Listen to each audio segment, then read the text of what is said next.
Let's bring in both sides of the aisle here. Author of the Trump's America column for the Global Metro Papers, Democratic commentator Ellis Henican, and author of GOP GPS, Republican strategist Evan Siegfried. Evan, to you first. It's an important, at least for our business news audience, it's an important week that we have at the moment, and that is American Dream Week and helping two-thirds of the economy, which are very much small businesses. Yes, I think that these are very good things to do, to have these theme weeks. Made in America Week, American Dream Week, American Heroes Week, Energy Week, Tech Week, etc. But what the White House needs to do to really step it up and deliver results is to work with the other end of Pennsylvania Avenue, and that's members of the Republican House and Republican Senate, to have bills being introduced for the House and Senate to vote on that can help achieve these goals. So with this week and today's event, we need to have a bill being introduced in the House and the Senate that helps to lower the corporate tax rate, or that can make it even easier for small businesses to thrive and remove needless regulations. And if they can do that, they can fire on all cylinders and get the economy truly moving. Well, we agree, and our cameras are on this because we care about business and small business. But Ellis, there is a tall mountain to climb here, and that is in previous weeks, such as Manufacturing Week, Technology Week, there was Made in America Week. For example, each one of those, Made in America, it was the Don Jr. scandal that he had met with a Russian lawyer who had ties to the Russian government. I believe with the Technology Week, there was the obstruction investigation. It's almost like the spotlight is constantly stolen, and often in part because the president puts something else out there that steals the spotlight away from his agenda. That's what happens when the president sets his hair on fire by Monday afternoon of every one of those weeks. I would suggest to you, Liz and Evan, that if you think American Dream Week is going to be different from all those other weeks, you're probably dreaming. Evan, is that fair? I don't think it's going to be different whatsoever, because what are we talking about this morning? We're talking about the White House staff chaos and asking the question as to whether or not there is. Yes, the president does have to get out of the way of his own White House's message, because there are very positive things that are coming out, but it's being drowned out by all of the missteps that the administration has been making. So from a communication standpoint, it's harder to sell this, and that's why you're seeing the president's disapproval numbers being in the 60s. And that's by Rasmussen's poll. Yeah, well, Congress is either ahead of him, I think, in how horrible people perceive members of Congress to be, and healthcare was the recent fumble here. But Ellis, President Trump has been that guy who says, I'm the closer, I know how to negotiate, I'm the king. But doesn't he at some point really need to get more elbow deep into the process itself if he's going to get more successes beyond Judge Gorsuch being sworn into the Supreme Court? Well, if you're going to be a legendary closer, I guess at some point or another, you got to close something, don't you? I mean, where my focus is right now is wondering whether General Kelly is actually going to make any difference here, right? I mean, clearly he has said a tougher, more focused message. But I got to tell you guys, unless he's able to somehow bark orders at this president and make him behave, I don't know if it's going to be much different. Senator Joni Ernst of Iowa is in the crowd near Ted Cruz of Texas. So, again, as we wait for this event to happen, it appears there is some activity on the stage. Evan, let's talk about what just was said by Sarah Huckabee Sanders when asked when the president will sign the Russia sanctions bill, which was passed overwhelmingly by both sides of Congress here, the House and the Senate. She said there had to be some procedural events that they passed through, but you know, people want to see this. Doesn't he want to put that part to rest, that any question that he will sort of hedge on signing that bill or saying, oh, it's not tough enough?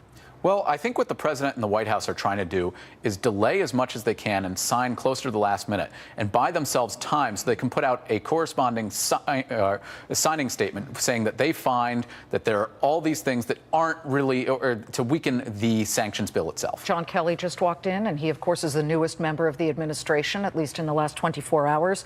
And Ellis, I'm going to push you on this. There is one thing the president has really done quite well, and that is improve sentiment, so much so that the stock market hitting brand new highs, historic highs on almost every level, whether it's the transports, the Russell 2000, the NASDAQ, the S&P 500, and business sentiment overall is positive.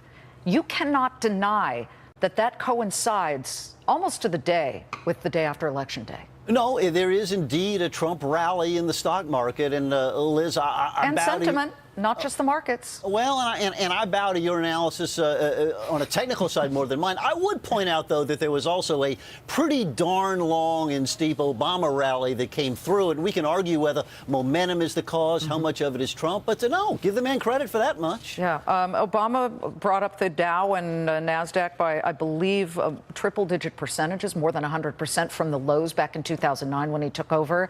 But what does he need to say, Evan, to the small businesses here? And another thing that he's certainly spoken about a lot that people absolutely love. I talk to these people. They hate onerous regulation. He says, get rid of it. Oh, he absolutely has to talk about the regulations and how he's going to, as president, help remove them, both through executive orders and through legislative policy that will hopefully pass the House and the Senate very soon. I think he also has to talk about how he's going to issue some pro-growth things. He's going to have to talk about tax reform because we need to have one of the highest corporate tax rates in the world. And there are many ways in which businesses are having to be, in some cases, like a business in New York City, would be triple taxed. They'd pay federal, state, and local tax. So I believe we just got 20 seconds ago a 2-minute warning. And in the meantime, a quick check of the markets. We do have real strength here. Volatility continues to be extremely low, and that means there's very little fear in the markets. There's some great concern, folks, and I'm sure you've heard it mentioned many times. Because we heard it at down 19,020 and 21,000. Oh, watch out. The market's too toppy at this point. There's too much froth. But if you listen to that advice back in November when we hit 20,000, or 19, I can't even, yeah, 19,000. 20,000 was in January, 21,000 was in March. You would have lost money here. You would have lost money. So as we wait for the president, what do you think about the Venezuela sanctions that have been handed down? Energy has not been a part of it. Venezuela's a big producer, Ellis, and we have Terry Duffy of the CME coming up. He's made a lot of money because everybody's trading oil now. No, that is true. I mean, listen, Venezuela is deeply perplexing, complicated, just like North Korea. You know, we have not yet had the point in this administration that we've been forced to deal with genuine international crises. But boy, those are two worth keeping an eye on for sure, along with Russia, of course. Yeah, well, there's near civil war right now with Venezuela at this moment. We do see light sweet crude below $50 a barrel, which it closed above yesterday. Right now it's at $49.16 a barrel, a buck coming off of that. That's a 2% loss for the moment. And I begin to wonder, when we talk about small businesses and big businesses, it's amazing to me. I had just spoken with a small business owner in Fort Lee, New Jersey, who runs a wonderful little dance studio. He said it took him nearly 2 years to get approval to open a new one, to expand, to employ more people, Evan, because there was so much regulation. But in many of these states, such as New Jersey, it's a Republican governor. The President of the United States. All right, hold that thought. Okay, here's the president. Let's watch as he enters the room and well, as he's walking in, give me a thought about that. A lot of these states with big regulation are run by governors. yes, but they also have Democratic legislatures that they have to work with. New Jersey is not a deep red state. It's still a pretty blue state.